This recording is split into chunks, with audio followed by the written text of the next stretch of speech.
የሰጣችሁ ሰዎች እውነቴን ነው የምነግራችሁ እንደነገ እጅግ እስክትደነቁ ድረስ እግዚአብሔር ታሪካችሁን ይቀይረዋል። እመኑና በደንብ አድርጋችሁ አሜን በሉ። ይቀይረዋል። ታሪክ መቀየር ይችልበታል። የተወደዱ ሰዎችን ነው በከፍታና በዝቅታ የሚመራው። የተወደዱ ሰዎችን ነው ለፀሐይና ለዝናብ አሳልፎ የሚሰጠው። የተወደዱ ሰዎችን ነው ቻሌንጅ የሚያደርገው። ወተት ነው የሚናጠው፣ ሌላ ነገር አይናጥም። ወተት የሚናጠው ውስጡ ቅቤ ስላለ ነው። መከራው፣ ፈተናው፣ ማዕበሉ፣ ወጀቡ የበዛው ውስጥ አኖይንቲንግ እንዳለ ፖቴንሻል እንዳለ እግዚአብሔር ስለሚያውቅ ነው።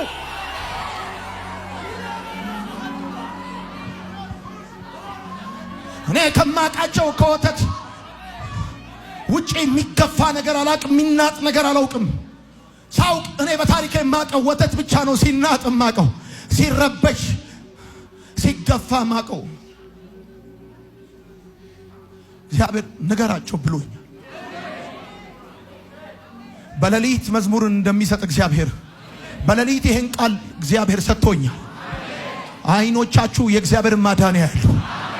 መስማትን ሰምቼ ነበር፣ አሁን ግን አይኔ አየች እንዳለ ከመሞታችሁና ይሄን ዓለም ይሄን ምድር ከመሰናበታችሁ በፊት የእግዚአብሔርን ማዳን በአይናችሁ ታያላችሁ። የእግዚአብሔርን ማዳን በአይናችሁ ታያላችሁ። በልጆቻችሁ የክብር ቀን ትቆማላችሁ። እግዚአብሔር እናንተና ቤተሰቦቻችሁን ታሪክ ይቀይራል።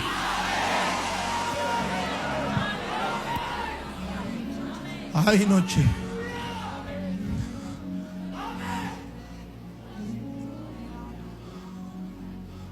የማይመረመረውን ታላላቅ ነገር የማይቆጠረውንም ታምራት ያደርጋል እንዳለ መስማትን በጆሮዬ ሰምቼ ነበር አለ ኢዮብ።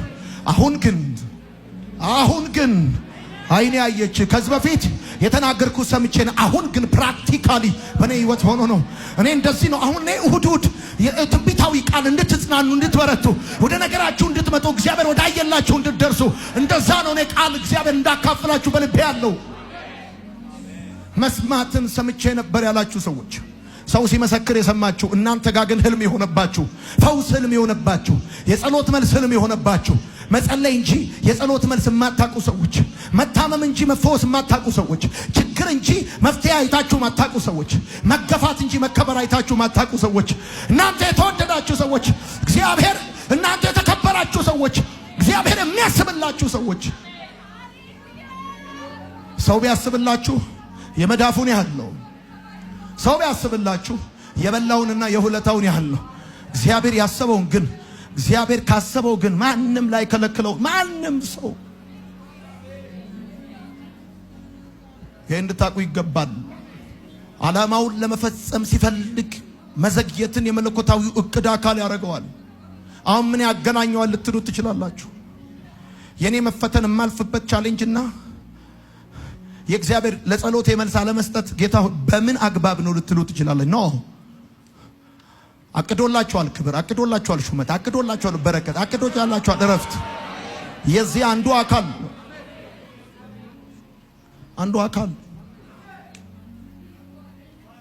መኪና መንዳት ነዳጅ መስጠት ብቻ አይደለም፣ ፍሬንም መያዝ ነው። መሄድ ብቻ አይደለም፣ መቆምም ነው። አረንጓዴ መብራት ሲበራ እንደምትሄዱት ለተወሰነ ደቂቃ ቀይ መብራት ሲበራ እንደምትቆሙት ልክ እንደዚህ በመሄድና በመቆም መካከል ነው ጉዞ የሚቃን ነው የሚሳለጠው። እንደዛ ነው። ሁሌ መሄድ የለም። አንዳንዴ 3 ደቂቃ ትሄዱና 5 ደቂቃ ትሄዱና 1 ደቂቃ ደግሞ ቆም ያረጋችኋል። ከፊት ያለ አደጋ አለ፣ ይለፍ። ከፊት እየተንቀሸቀሸ አለ፣ ይለፍ። እያንዳንዱ ነገር ዊዝ ሪዝን ነው ሰማይ የሚያቀናጀው። ስለዚህ ዛሬ ወደ ቤት ስትሄዱ በልባችሁ ይዛችሁ እንድትሄዱ ፈልጋለሁ። ማን ነው ነገር ስለዘገየባችሁ የተናቃችሁ ናችሁ ያላችሁ? በእግዚአብሔር ቤት ክብር የሚሰላው ኪሳችሁ ባለ ገንዘብ አይደለም፣ በነፍሳችሁ ፈውስ ነው። በእግዚአብሔር ቤት ክብር